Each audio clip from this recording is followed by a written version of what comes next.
আসসালামু আলাইকুম রহমতুল্লাহ। আমি আর রহমান সাইগ্রো থেকে মোহাম্মদ মাসুম পাঠান বলছি। আলহামদুলিল্লাহ, আপনারা দেখতে পাচ্ছেন আমরা আমাদের নতুন লিজকৃত জমির জৈব সার আমরা রেডি করছি। তো আমরা প্রথম গতকালকে চাষ দিয়েছি। চাষ দেওয়ার পর আমরা এখন এই ভার্মি কম্পোস্ট বা ট্রাইকো কম্পোস্ট যেখানে যেটা অ্যাভেলেবেল থাকে সেটা, পাশাপাশি ট্রাইকোডার্মা, চলো দেখাই একটা প্যাকেট দেখি। আমরা এখানে 1 বিঘা জমির জন্য রেডি করছি, মানে 4 কাঠা জমি।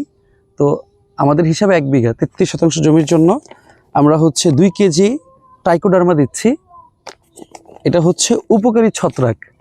এটা জৈব সারের সাথে মিক্স করে দিলে কি হবে, এটা দিলে গাছের যে উইল্টিং, গাছের যে গোড়া পচা, ছত্রাকজনিত, ব্যাকটেরিয়াজনিত বিভিন্ন গাছের যে সমস্যা, এগুলা অনেক বেশি সহায়ক।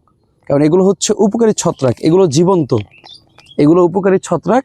এগুলো এই জৈব সারের সাথে এগুলো মিক্সড করে এটা যখন আমরা জমিতে ছিটিয়ে দিব, আমরা 3 থেকে 4 দিন পর রাসায়নিক সারগুলো দিয়ে দেন আমরা ফাইনাল চাষ করে বেড করে ফেলবো ইনশাল্লাহ।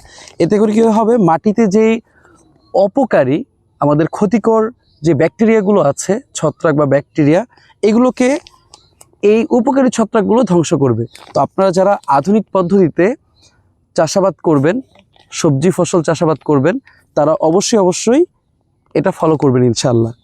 ভার্মি কম্পোস্ট বা ট্রাইকো কম্পোস্ট এর সাথে ট্রাইকোডার্মা, যে কোনো কোম্পানির ট্রাইকোডার্মা 3 কেজি দিলে ভালো হয়। আমরা এখানে 2 কেজি হারে দিচ্ছি এবং আরেক কেজি আমরা এরপর আমরা জমিতে প্রয়োগ করবো ইনশাআল্লাহ স্প্রের মাধ্যমে।